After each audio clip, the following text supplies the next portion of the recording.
Hey everyone, and welcome back to my channel. Today I was in the mood to do a book tag and I thought I wanted to do something that kind of fits the season. We're going towards the end of summer. Last year I did a recommendation video on books that are perfect for this transition period, end of summer into autumn. If I remember, I will link it down below.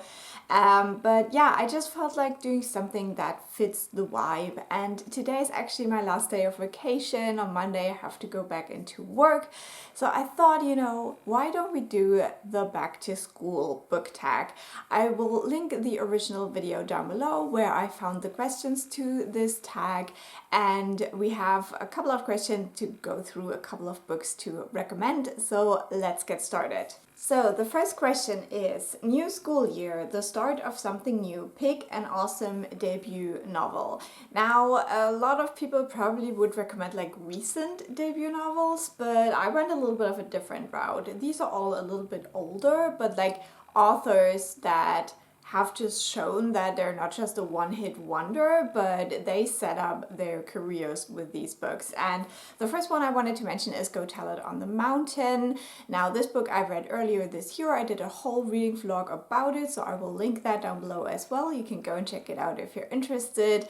But this is a book about a young black boy growing up in the 50s or 60s in the United States, and his experiences with his family, kind of an abusive family situation, and I thought this was a very great book. Next up we have Stay With Me. This is a novel about a young woman in Nigeria, I believe, who marries a man. They're very much in love, but they have problems conceiving a child, and we're following the story of what that does to their love and their family. And then last but not least, I wanted to mention Everything I Never Told You. This is a book I'm going to reread very soon, and I'm very excited.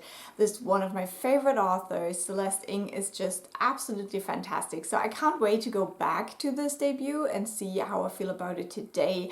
But I remember just reading it without pause when I first read it. So this is a story about a immigrant family in the United States. They're Asian American. They have multiple kids. I think it's 3 daughters, and one of the daughters dies, and it is about why. So this is not a mystery, it is a literary fiction, but still a very compelling read, and I think that is what Celeste Ng excels at. I'm sorry I just changed the camera angle, but I just didn't really like how it looked. I hope you can forgive me for that. Question number 2, teachers. They are there to teach and guide you. Pick a character that is full of sage-like wisdom. Now, honestly, I don't really love these kinds of characters, and if I would go the conventional route, I would probably go to someone like Gandalf, but I don't want to do that. And when I thought about wisdom in a sense that I enjoy seeing in books, the character my mind went to immediately is the Fool in the Farseer trilogy and the consecutive books as well. So I so far have only read the Farseer trilogy, but I can't wait to read more of The Realm of the Elderlings to see more of the Fool. And yeah, they're just a very interesting character, and wisdom has a very different meaning when we talk about them. Favorite subject. Everyone has that one class that's their favorite. Recommend a book from your favorite genre. Now, I never could decide what my favorite subject was, and I just kind of felt like I don't want to decide that I only have one favorite genre. It's just, I do have one, and it's fantasy. If you've been here for a while, you know that. But I also really love literary fiction and horror, so I wanted to recommend a book for all 3 of these. Now, none of these recommendations are not basic, I know that, but just in case you haven't read these books and you want to enjoy these genres, I would highly recommend. So for fantasy, I'm going to recommend the Broken Earth trilogy because it's just the best. We are following a woman who has a very tragic past, and she lives in a world that is basically falling apart. In this world, there are beings that can move the earth, and our character is one of those beings, and they are discriminated against, they are hunted, they are put into institutions, and they don't have any rights. And it's fantastic. The series as a whole is just fantastic, and you don't need me to tell you about that, but just in case you haven't read these books, do yourself a favor. Then for literary fiction, I want to recommend The Underground Railroad. Again, you don't need to hear me talk about this book because it is acknowledged how great it is. And this is basically a book where we take the idea of the Underground Railroad literally, because this was a system who helped enslaved people from the South of America escape into states where there wasn't slavery anymore. And in this book, we literally have a train underground to bring these enslaved people to safety. And for horror, we have Always Lived in the Castle. I think this one is a little bit more underrated, if a classic can ever be underrated. But this is a book that I just could not put down. I read it all in one day, and it is just one of the scariest things for me, and that is like two things basically. We have mobs, which I'm so scared of a mob. Like, that is such a scary idea to me because it's just something that is completely out of control. And then we have men who think they can come in and tell women how to tell their lives. Now, obviously, that is a very common theme in our patriarchal societies, but it is portrayed so well in this novel, and it is a horror novel. We are following two sisters who are the last survivors with their uncle of their family after someone poisoned all of them. And we're not quite sure who it was. Next, syllabus, the basic layout of everything that's going to happen this semester. Pick a book that was predictable. And I think when we talk about predictable, it's usually meant in a negative way. I'm not a very negative person, so I don't want to do that. So I was looking through books I have enjoyed and was looking for something that was predictable in the sense that when you hear what it's about, you can imagine how it will go, and it will go that way. And that for me was Kindred.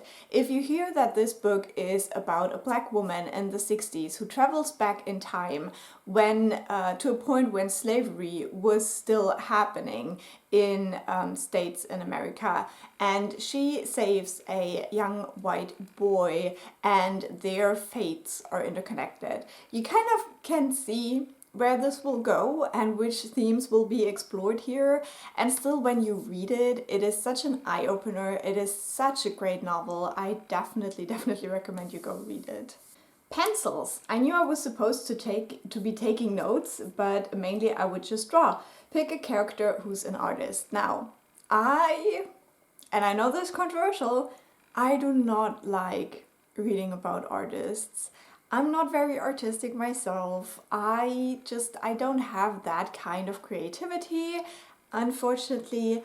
But one book I really enjoyed featuring a painter very prominently was An Enchantment of Ravens. This is a fae story basically, which is also something I don't enjoy. So I was going into this book with very little hope, but then I was kind of surprised.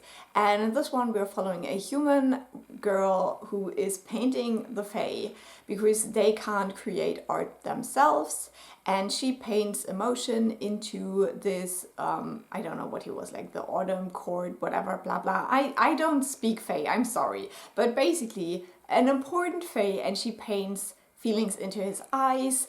And because of that, he gets very mad, and it is about their journey.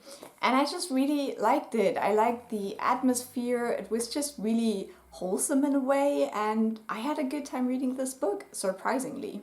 Books, you know, those things that have all the knowledge in them. What book are you currently reading? Now, I'm currently reading two books. I'm reading Physically, The Girl Who Fell Beneath the Sea, which is a YA fantasy where a young girl sacrifices herself to the sea god to save her brother and his beloved. And then I'm listening to When the Reckoning Comes, which is a horror novel where a black woman gets invited by her childhood white best friend to a wedding that takes place on a plantation and there might be ghosts involved. And the last question, backpack. I used to cram entirely too much stuff into mine, still have that issue sometimes. Pick a book that just had entirely too much crammed into it. Now again, I want to talk about books that I did enjoy, but that I just felt like they tried to do too much, and especially with fantasy, that can happen if you build this amazing world, like you have all of these connections and things, and then you write the book and you just can't quite get it across. For me, that was The Ruin of Kings. I still really enjoyed this first book, but I can definitely see that this was the first book of a person who doesn't have a lot of experience writing these stories, and just like all of the things I was supposed to catch, I just had struggles with, like really getting everything I was supposed to get from the text. And then a different example, a book again that I really enjoyed in a series that I immensely enjoyed, the Dandelion Dynasty series. I think the last book, like, it just didn't go there for me. Like, there were huge themes and problems that we discussed in the series, and the way it all resolved at the end just was not satisfying for me personally. So in that sense, I think it just took on a little bit too much, especially if you consider how long the series is, that I think the ending didn't do enough to do it justice. And last but not least, I'm supposed to tag some people, so I will do that because I would love to see some more tag videos again.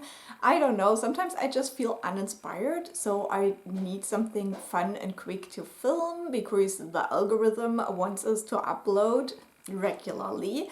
So I'm gonna tag 3 of my booktube friends. First, I want to tag Vanessa. I will link the channels down below obviously, but she's going back to her final semester, I think now, so it's very fitting, I think. Then I want to tag Cleo because she's doing a very scary and huge reading project right now on her channel, and I just want to add a little bit more on top of that. So Cleo, please feel free to do this tag. And last but not least, I want to tag Jess, just because I can. And I feel like we're booktube twins, so if I do a tag, I think you should do a tag too. So, and everyone else who feels inspired now and wants to do this, feel tagged as well. I had a lot of fun doing this. I hope you heard about some books that you might not have heard about before. That would be lovely, and I will talk to you very soon. Bye!